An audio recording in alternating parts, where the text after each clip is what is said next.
At some point, the noise just becomes too much. We stop chasing the fast lane and start longing for the quiet one.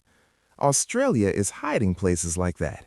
Not the glossy tourist traps or the overhyped real estate bubbles, but the towns that time almost forgot. These are the corners of the country where life still breathes, where your neighbor's name matters more than your career title, and where a veranda view is the only luxury you need. Best of all, today we're uncovering 10 hidden gems you've probably never heard of, starting deep in South Australia's Riverland. Loxton, South Australia. Loxton doesn't shout for attention. It never has. It sits quietly along the Murray River, surrounded by vineyards, citrus groves, and wide, open skies. Life here is gentle. Morning starts slow. People wave when they drive past. And the river sets the pace for everything. There's no rush hour, no packed cafes, no pressure to keep up. But there is community. Doctors, shops, and services are all close by. The hospital is local, and if you need something bigger, larger towns aren't far away. What makes Loxton special isn't luxury, it's balance. You can live close to nature without feeling cut off. You can enjoy the river without paying coastal prices. And you can still afford a comfortable home without sacrificing your lifestyle. It's the kind of place people move to for a year and then never leave. Uralla, New South Wales. Next, we head inland to New South Wales. Not to the coast, not to the mountains everyone flocks to, but to a town quietly sitting in the New England region, Uralla. Uralla is historic, charming, and surprisingly affordable if you're not chasing city life. The air is cooler here. Summers are mild, winters are crisp, and the town feels like something from another era. Old buildings, wide streets, locally owned shops. There's a strong arts and craft community, but it hasn't been overrun. There's history without the hype. People come to Uralla for space, for calm, for mornings where you can hear birds instead of traffic. Housing here remains realistic, especially compared to nearby regional towns that have already exploded in price. Uralla suits people who want character over convenience and peace over popularity. Monto, Queensland. Now let's move north, but not too far into Queensland. Away from the glossy coastal towns, to a place most Australians only ever drive past. Monto. Monto sits quietly inland, surrounded by rolling hills, farmland, and national parks. It's green, it's open, and it's calm. Monto doesn't try to impress anyone, and that's exactly why it works. The cost of living here remains low. Housing is still accessible, and daily life doesn't demand much. You'll find a hospital, local shops, and essential services without crowds or congestion. There's fishing nearby, walking tracks, country pubs with familiar faces. Monto suits people who are comfortable with simplicity. If you don't need shopping centers, constant entertainment, or nightlife, this town offers something far more valuable: stability.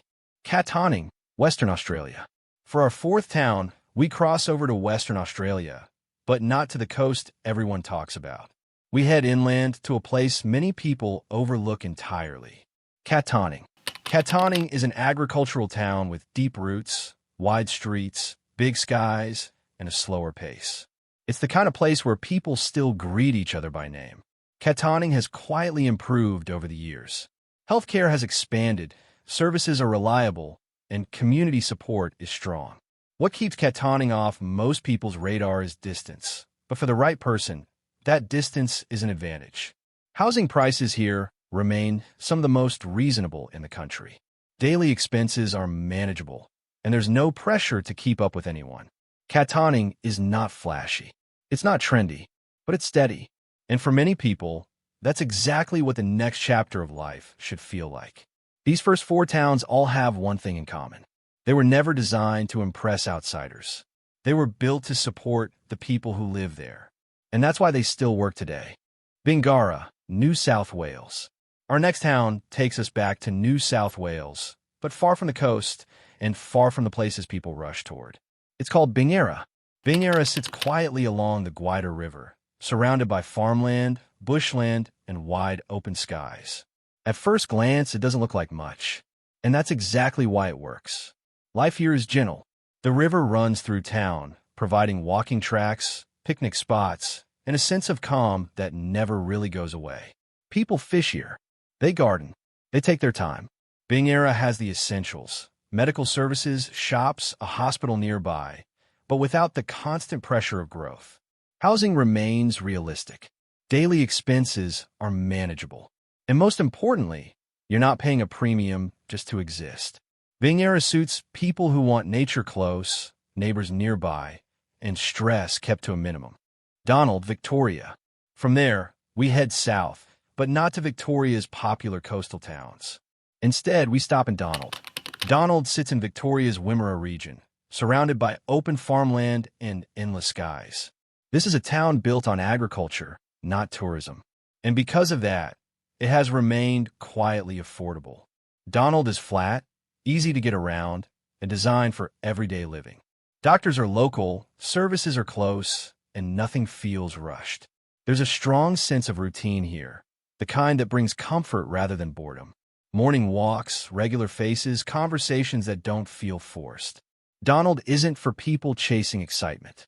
It's for people who've already lived enough life to know what actually matters. Peterborough, South Australia. Now, we move back into South Australia, but not to the wine regions everyone already knows. We head further inland to Peterborough.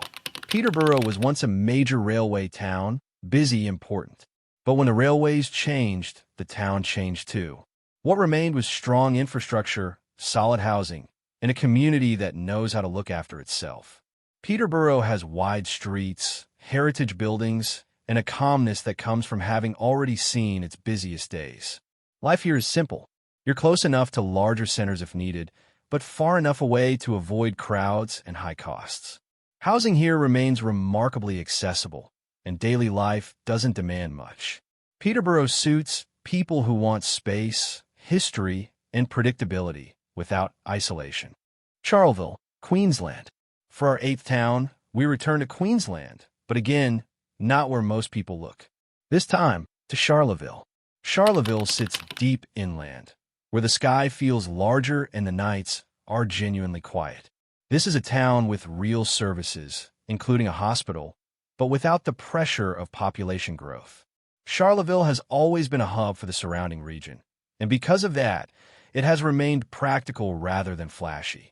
Living here means understanding the climate, respecting the land, and appreciating stillness. The cost of living is steady, housing remains accessible, and community ties are strong. Charleville is for people who don't need distractions. They need reliability. By now, a pattern should be clear. These towns aren't hidden because they lack beauty. They're hidden because they don't advertise themselves. They weren't built for investors. They were built for people. And that's why they still offer something increasingly rare: time.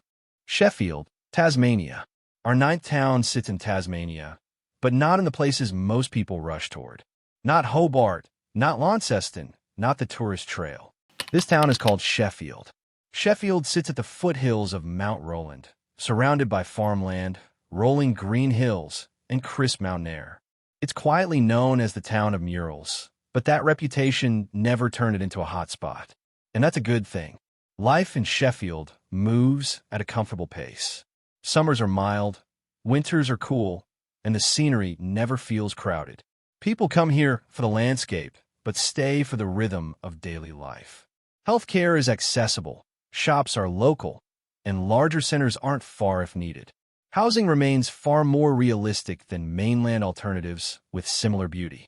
Sheffield suits people who want fresh air, quiet mornings, and a town that still feels human-sized. Corowa, New South Wales. Our final town takes us back to New South Wales, but again, far from the usual choices. This one sits quietly near water without the crowds or price tags people expect. It's called Corowa. Corowa sits along the Murray River, where life naturally slows down. The river shapes the town, not just physically but emotionally. People walk, they fish, they sit and watch the water move. There's a calm here that doesn't need explaining. Corowa is large enough to support proper healthcare services and community facilities, but small enough that nothing feels overwhelming. The town has history, but it doesn't live in the past. It has beauty, but it doesn't market itself. And because of that, life here remains manageable. Corowa works because it was built for living, not for selling. That brings us to the end of this list. 10 towns, 10 places most Australians never seriously consider. And yet each one offers something increasingly rare in modern Australia: space, calm, affordability, and time. These towns don't promise excitement. They don't offer luxury. What they offer is stability. You don't move to places like this to impress anyone. You move to them because you're done being impressed. Because at some point, life stops being about accumulation and starts being about comfort. About mornings without stress. About knowing your neighbors. About living within your means without feeling restricted. Australia still has places where that life is possible. But they don't stay hidden forever. As cities grow more expensive and crowded, more people start looking elsewhere. And when they do, towns like these quietly change. That's why knowing about them matters. Not to rush in, not to speculate, but to understand that a different way of living still exists. If one of these towns stood out to you, not because it sounded exciting, but because it sounded right, that's usually the sign worth listening to. Because the best places to live aren't the loudest. They're the ones that finally let you hear yourself think. And that, more than anything, is what makes them worth considering.